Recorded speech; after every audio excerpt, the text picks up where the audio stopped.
Mais vous, les gars de la diaspora, vous êtes dans quel rêve en fait? Vous êtes dans quel nuage? Parfois, j'écoute certains Africains de la diaspora et je me dis que le lavage de cerveau que les Occidentaux ont fait sur eux, c'est tout simplement démentiel. Mais vous êtes dans quel parc? Vous êtes dans quel Disneyland?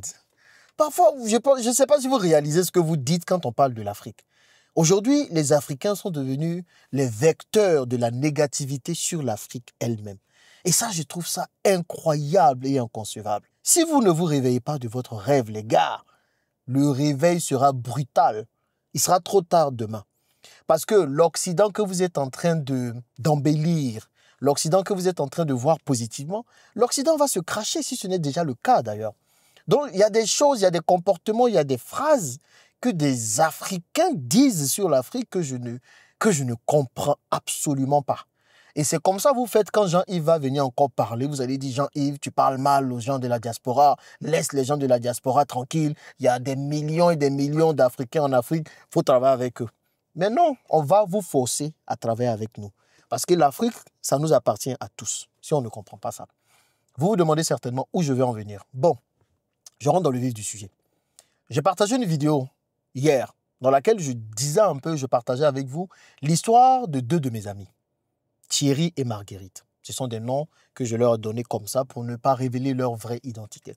Et Thierry et Marguerite sont dans une crise actuellement. Ils m'ont donné la permission de partager leur histoire. Ils sont dans une crise actuellement où Thierry, lui, en a marre de la France.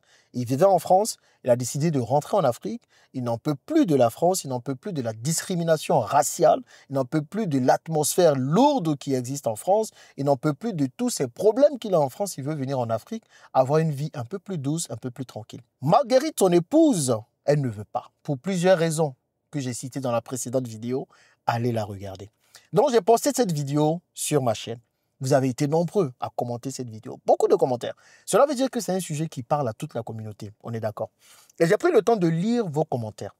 Et il y a des commentaires, mais vraiment, je ne sais pas qu'est-ce qui ne va pas. Déjà, merci beaucoup pour vos conseils. Je pense que le but d'avoir partagé aussi la vidéo, c'était de recevoir vos conseils. Mais je vais m'attarder sur quelques commentaires aujourd'hui, sur un en particulier.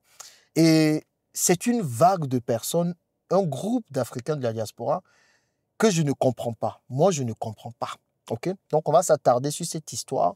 Et je vais vous donner dans cette vidéo les raisons pour lesquelles je ne comprends pas ce groupe de personnes et pourquoi le retour en Afrique est vital aujourd'hui. Ce n'est même plus une question de nécessité. C'est obligatoire que les Africains qui sont dans la diaspora commencent à penser au retour en Afrique. Pour le bien du continent, mais pour eux-mêmes leur bien. Laissez-moi vous lire ce commentaire rapidement. Donc, dans le commentaire, Marguerite ne veut pas retourner en Afrique. On est d'accord? Marguerite qui vit toujours en France. Et cette personne qui s'appelle Assis6605 dit « Moi non plus, je ne veux pas rentrer en Afrique. Le manque de confort, même si j'ai les moyens, la pauvreté des autres me blessera trop. Les soins médicaux, laisse tomber. Les délestages, coupures d'eau et d'électricité. Le manque d'activité, parcs d'attractions, patinoires, bowling et autres pour les enfants. Le manque d'éducation des gens, trop de problèmes, je ne peux pas rentrer. » Malheureusement, c'est la façon de penser de beaucoup d'Africains. L'Afrique, il y a trop de problèmes en Afrique. Donc, on a quitté l'Afrique pour aller en Europe pour avoir une vie paisible. On ne veut plus revenir en Afrique. Ok, d'accord. Tous les problèmes que cette personne a cités là, vous comptez sur qui pour régler ces problèmes? Dites-moi. Vous comptez sur qui va venir régler les problèmes d'hôpitaux, qui va venir régler les problèmes de route, qui va venir régler les problèmes d'école, qui va venir régler les problèmes d'éducation et tous les autres problèmes que vous citez, que vous voyez, qui vous empêchent de venir vivre en Afrique là. Vous comptez sur qui pour venir les régler? Parce qu'on ne peut pas être démissionnaire à ce point. Clairement, beaucoup d'Africains de la diaspora sont démissionnaires. Ce sont des gens qui ont décidé de laisser leur continent, de décider de laisser tout ici pour aller vivre une belle vie là-bas, et encore, si on peut appeler ça belle vie, et du coup, qui sont totalement démissionnaires. Et ce sont les premiers après à pleurnicher que non, il y a trop de Libanais en Afrique, il y a trop de Chinois, il y a trop... Mais vous pensez que quoi? La nature a horreur du vide. Si nous ne venons pas, les autres vont venir. Et les autres qui viennent, ils vont tous accaparer. Et la question à vous poser, mais comment font ces Libanais, ces Chinois, ces Européens, ces Asiatiques pour vivre ici dans le même continent, dans le même pays que vous décriez? Comment ils font pour gérer les problèmes de délestage? Comment ils font pour gérer les problèmes d'hôpitaux? Posons-nous les bonnes questions, les amis. Et l'Europe où vous vivez, Les États-Unis où vous vivez, tout n'est pas rose là-bas. En fait, quand il s'agit de l'Afrique, je ne comprends pas que des Africains soient les premiers à dénigrer le continent. Ok? Oui, c'est normal, on peut avoir nos problèmes entre nous. On peut parler entre nous, on peut décrier des choses, c'est normal. Mais quand on parle du continent globalement, mais vous ne voyez que le négatif. On ne veut pas retourner en Afrique, mais parce qu'il n'y a pas les écoles. On ne veut pas retourner en Afrique, mais parce qu'il n'y a pas les hôpitaux. En Europe, tout est bien, tout est rose. Vous êtes sûr que tout est bien et tout est rose en Europe? Vous êtes sûr que vous avez la meilleure de vos vies là-bas en Europe? Vous êtes sûr? Moi, j'ai fait la diaspora. J'ai vécu 8 ans en France, 6 ans à Dubaï. Mais non, ce n'était pas fait pour moi. Quand je partais, je savais déjà qu'il fallait que je revienne. Mais vous laissez le continent, vous allez, c'est normal de partir. Je ne dis pas ne partez pas. Mais ne partez pas pour aller vous installer chez les gens indéfiniment. Il y a des personnes, même l'Afrique, c'est leur cimetière, c'est leur dépotoir. Ils vont en Occident, ils vivent là-bas toute leur vie. Et c'est quand ils sont prêts à mourir que maintenant on doit rapatrier leur corps. Ils doivent venir maintenant en Afrique pour vivre leurs derniers jours paisiblement sur la terre de leurs ancêtres. Mais pendant ce temps, ils n'ont fait que dénigrer le continent, parler mal du continent. Le continent maintenant est devenu un truc exotique où ils viennent pendant les vacances. Les amis, on doit se responsabiliser. Je ne vous demande pas d'être des martyrs. Je ne vous demande pas de venir changer les choses drastiquement. Je ne vous demande pas d'être des Jésus. Non, ce n'est même pas possible. Moi, mais ce n'est pas le cas.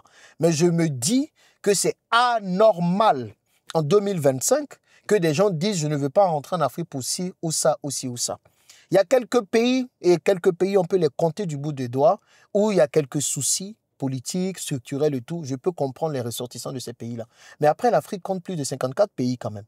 Donc, si votre pays même ne vous convainc pas pour un retour en Afrique, il y a d'autres pays. Et ça, je n'arrête pas de dire ça aux Ivoiriens. Les Ivoiriens, tout le monde peut parler. Mais nous, là, on ne peut pas parler quand on parle de retour en Afrique. Peut-être la seule chose que vous pouvez décrier sur la Côte d'Ivoire, c'est la cherté de la vie. Mais rien ne vous dit que vous devez aussi vivre à Abidjan. Vous pouvez aller vivre à l'intérieur du pays où les choses ne sont pas chères. Vous comprenez? En Côte d'Ivoire, ici, on ne manque de rien. Mais je ne comprends pas. D'autres personnes peuvent parler. Et nous, les Ivoiriens, ben, j'en perds mon latin. Mais d'autres personnes peuvent parler, mais nous, les Ivoiriens, on ne peut pas parler. Le pays est doux, le pays est bien, le pays, oui, il manque un peu d'organisation, mais ok. L'Occident même dont vous parlez là, tout n'est pas rose là-bas. Vous vous plaignez de la discrimination raciale, vous vous plaignez du froid, vous vous plaignez qu'on ne vous considère pas à votre juste valeur, vous vous plaignez que vous avez le plafond de verre, où vous pouvez être aussi talentueux que possible, mais parce que vous êtes noir, vous ne pouvez pas accéder à des niveaux, à des postes de responsabilité. Vous vous plaignez des tueries. Vous allez aux États-Unis, c'est des tueries à n'en point fini. Vous vous plaignez de travailler énormément. Il y a des gens qui accumulent 2, 3, 4, 5 boulots en même temps, qui souffrent, qui ne vivent pas. Vous vous plaignez de tout ça. Mais comme par hasard, vous êtes prêt à supporter tout ça et à continuer à vivre en Europe, au lieu de vous dire, bon, je préfère affronter les quelques difficultés qu'il y a ici en Afrique et venir vivre une vie paisible. Moi, je suis rentré en 2021, pour ceux qui ne me connaissent pas. Je peux vous dire que c'est l'une des meilleures décisions que j'ai prises récemment. Et ce n'est pas la meilleure décision même pour moi, mais je trouve que c'est la meilleure décision pour mes enfants. Je suis content que mes enfants puissent dire ils savent d'où ils viennent, que mes enfants puissent citer les plats africains qu'ils mangent, que mes enfants puissent dire ils ne font pas partie de l'exception, ils ne font pas partie d'une petite communauté. Parce que quand on était à Dubaï, ils faisaient toujours partie de la minorité. Mais aujourd'hui, ils se rendent compte qu'ils font partie d'une autre majorité. Donc, pensons à ce que nous laissons à nos enfants. Vous comprenez? C'est ce qui est important. Qu'est-ce que nous voyons pour nos enfants? Hier, on m'a appelé de Dubaï pour me dire qu'il y a quelqu'un que je connais, son fils, qui vit en France. Il a 22, 23 ans. Il est parti à Dubaï vendre de la drogue. Je ne sais pas à quoi il a pensé. Il est parti vendre de la drogue. Et la personne qui m'appelle, c'est une personne africaine qui disait toujours ça, qui ne voulait pas retourner en Afrique. Donc, ses enfants aussi, pareil, quand on ne parle d'Afrique, non, l'Afrique, non, mais moi, non, je ne veux pas voir l'Afrique. Oh non, l'Afrique, c'est pour les pauvres. Il dépeignait l'Afrique comme pas possible. Et donc, maintenant, il vit en France, il va vendre de la drogue là-bas, on l'attrape. Et comme par hasard, c'est maintenant à l'ambassade de la Côte d'Ivoire, il va pleurer, c'est là-bas qu'il va crier, c'est là-bas maintenant qu'elle veut que l'ambassade agisse pour son enfant. Mais vous avez toujours renié l'Afrique à un certain sens, dans un certain sens. Mais ne vous attendez pas à ce que l'Afrique vienne vous sauver quand vous êtes dans les problèmes. Vous comprenez? Et nous sommes devenus les premiers à dénigrer le continent quand il s'agit de retour en Afrique. Les gars, c'est chaud. Je sais que même moi, je me plains parfois. Ce n'est pas évident. Il y a des challenges. Mais c'est comme partout ailleurs. J'avais aussi des challenges à Dubaï, j'avais aussi des challenges en France. Mais quitte à choisir les challenges, je préfère choisir les challenges qui me permettront d'avancer et qui me permettront de pouvoir laisser quelque chose pour mes enfants et pour les enfants de mes enfants. Vous comprenez? Je préfère choisir les challenges. Et on parle de quel challenge? Les délestages. À Abidjan, on compte sur les bouts des doigts les délestages. Sinon, vous achetez un groupe électrogène. Les hôpitaux, on a déjà réglé le cas. Vous avez juste à prendre une bonne assurance maladie et aller dans des cliniques. Quoi d'autre? Citer les écoles. Bah, si vous êtes trop fâché, venez construire des écoles. Vous comprenez? Comprenons juste que personne ne viendra faire le travail à notre place. Personne. Personne ne viendra construire l'Afrique à notre place. Si nous ne venons pas maintenant, ce sont les autres qui vont venir. Les Libanais sont déjà là. On s'en plaint, mais on ne fait rien. Les Asiatiques commencent à venir en tas. On les voit, on ne fait rien. On continue toujours de dire l'Afrique n'est pas bien, l'Afrique n'est pas bien. Mais vous ne vous demandez pas comment ces gens-là font pour vivre ici. Les mêmes problèmes que vous citez là, les Libanais sont dedans. Allez à zone 4 ici à Abidjan. Les gars vivent la meilleure de leur vie. Ils sont bien. En fait, ils ont pu créer un paradis dans tous les problèmes que vous citez. Donc, si vous ne vous dites pas à un moment donné qu'il faut venir créer votre paradis dans tous ces problèmes-là, mais vous passez à côté de la plaque. Et moi, c'est la même chose que j'ai fait. Et aujourd'hui, je suis rentré, j'ai créé mon écosystème et je vis bien. Ça fait 4 ans. Plusieurs même me disaient, Jean-Yves, tu ne vas pas tenir 2 mois. Après, ils ont dit, tu ne vas pas tenir 6 mois. Après, ils ont dit, tu ne vas pas tenir 1 an. Ça fait 4 ans que je suis là. Et je partage toujours sur les réseaux sociaux tout ce que je fais. Vous-même, vous avez vu, c'est devant vous. Est-ce que je suis mort? Vous ne voyez pas que je suis mieux là, j'ai changé? Ma façon même de parler, regardez comment je parle. Vous comprenez? Donc, arrêtons d'être ceux qui véhiculent la négativité sur le continent. Il y a des points négatifs partout. Il y a des challenges partout. À nous de prendre nos responsabilités et de venir changer les choses qui nous tiennent à cœur. Moi, j'ai décidé de lutter contre la pauvreté. Je fais tout. En 2 ans, j'ai créé 1000 emplois. 1000 emplois, c'est 4000 ou 5000 personnes qui sortent de la pauvreté. Pour certains, ce n'est pas beaucoup. Mais j'ai fait ma part. Et si chacun de nous fait sa part comme ça, on va s'en sortir. Vous comprenez? Tout n'est pas rose. Mais on ne peut pas compter sur nos gouvernements pour venir changer les choses. On ne peut pas compter sur ceux qui nous dirigent pour changer les choses. Donc, on change les choses au stade, au niveau où on peut. Et moi, c'est ce que je vous encourage à faire. Pour moi, si ça ne dépendait que de moi, tous les gens, les Africains de la diaspora, là, en tout cas, si tu as vécu ici jusqu'à un certain âge, tu dois revenir. Ceux même qui sont nés là-bas encore, ils peuvent bavarder. On dit, bon, vous êtes nés là-bas, ok, bon, ils peuvent bavarder. Mais toi, tu es né ici. Tu as grandi dans délestage, tu as grandi dans Moustique, tu as grandi dans je ne sais quoi. Comme tu es allé, tu as vu un peu la France, tu as vu un peu l'Europe, tu as vu un peu les États-Unis, c'est fini. Genre, toi, tu ne peux plus venir dans Moustique, tu ne peux plus venir dans le truc. Moi, peu importe tout ce que j'ai, si on me donne natte, je dors sur natte. Vous voyez, j'ai dormi sur natte pendant des années. J'ai dormi sans climatiseur pendant des années. Donc, peu importe tout le confort que j'ai eu ailleurs, là, quand je reviens ici, je peux retourner à ce dans quoi j'étais. Après, ne venez pas me dire, non, on est libre de choisir où on veut vivre. Arrêtez un peu, je suis désolé. Quand on est à ce niveau de pauvreté, quand on est à ce niveau de retard, on ne peut plus se permettre, nous les Africains, à décider d'aller vivre où on veut. Aujourd'hui, on est en train de tous plébisciter la Chine. J'étais en Chine il y a quelques jours et je vous montrais la Chine, comment ça s'est développé. Vous pensez que la Chine s'est développée sans sa diaspora? C'est eux qui me disent non, laisse la diaspora tranquille, l'Afrique peut se développer sans la diaspora. Je dis non, l'Afrique se développera avec la diaspora. Tant que tu es africain, tu vas aussi contribuer. Tu comprends? Tu vas aussi jouer ta partition. Et donc, la Chine est ce qu'elle est aujourd'hui parce que certaines personnes de la diaspora, des millions de personnes de la diaspora chinoise, ont décidé de quitter tous les pays dans lesquels ils étaient pour retourner en Chine, pour construire la Chine. Aujourd'hui, on est tous contents, mais plusieurs chefs d'entreprise en Chine sont des personnes qui étaient dans la diaspora. Oui, vous allez me dire que le gouvernement chinois encourage tout ça, qu'il y a des choses qui sont mises en place pour que le retour s'effectue. Bon, ok, je suis d'accord avec vous, mais si ici, notre gouvernement, nos gouvernements ne veulent pas le faire, bon, ok, vous voulez qu'on fasse quoi? On va au moins faire quelque chose. On va au moins faire quelque chose. Je ne vous demande pas encore de venir être des martyrs, de venir être des Jésus, de vouloir venir changer les choses. Non. Ce que je vous demande, c'est au moins de prendre à cœur cela et puis de venir quand même faire votre partition. Et le pire, c'est qu'on vit bien en Afrique. Bon, ce n'est pas le pire, c'est le meilleur. On vit bien en Afrique. Moi, je ne comprends pas. Je vis bien. Amin, venez qu'on construise le continent. Bref, en tout cas, je ne sais pas ce que vous en pensez, mais on va faire quelque chose de simple. Tous ceux qui ne veulent pas venir en Afrique, là, dites-moi toutes les raisons pour lesquelles vous ne voulez pas venir en Afrique dans les commentaires, s'il vous plaît.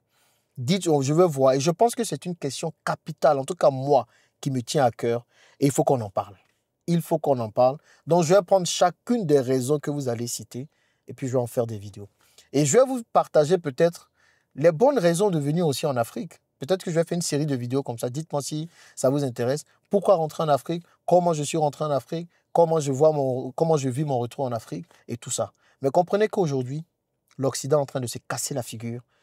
Trump est en train de supprimer tous les visas à plusieurs pays africains. Trump ne veut plus entendre parler de vous aux États-Unis. L'Europe aussi est en train de se fermer. Comprenez que chaque continent, chaque pays est en train de se refermer sur lui-même pour plusieurs raisons. Donc, demain, vous serez indésirable là où vous êtes. Hein.